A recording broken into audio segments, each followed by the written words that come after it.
প্রশ্ন করেছেন যে আমাদের যারা খলিফা খোলাফায়ে রাশেদুন তাদের এই নির্বাচন পদ্ধতিটা কেমন ছিল, বিশেষ করে হযরত আবু বকর সিদ্দিক রাদিয়াল্লাহু খুব তাআলা গুরুত্বপূর্ণ প্রশ্ন।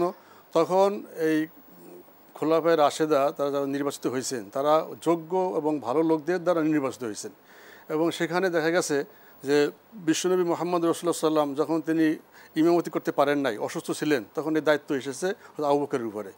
এর দ্বারা ইঙ্গিত দেওয়া হয়েছে যে আমার পরে হয়তো আবু বকরই নেতা হবে, যার কারণে বিশ্বনবী মুহাম্মদ রাসূলুল্লাহ সাল্লাল্লাহু আলাইহি সাল্লাম তিনি ইন্তেকালের পরে সকলে মিলে হযরত আবু বকরকে আপনার খলিফা বানিয়েছেন।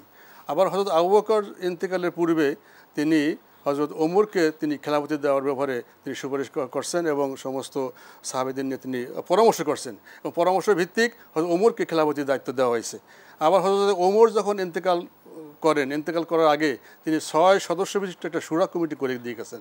সেই শুরা কমিটির মধ্যে 6 জনই কিন্তু আশারা মুবাশশারা, তারা বেহেশতের সুসংবাদ পেয়েছে।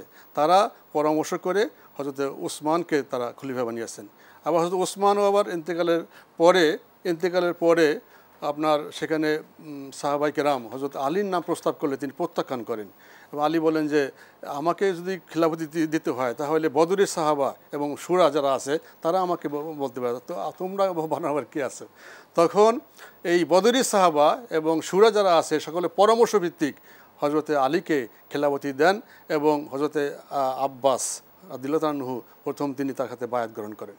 এইভাবে যোগ্য লোকদের দ্বারা তারা নির্বাচিত হয়েছেন। তাদের মধ্যে কোনো নেতৃত্বের চাহিদা ছিল না, তাদের মধ্যে কোনো লোভ ছিল না, তাদের মধ্যে আপনার যে নেতা হয়ে তারা কিছু করবে এই ধরনের চাহিদা তাদের ছিল না।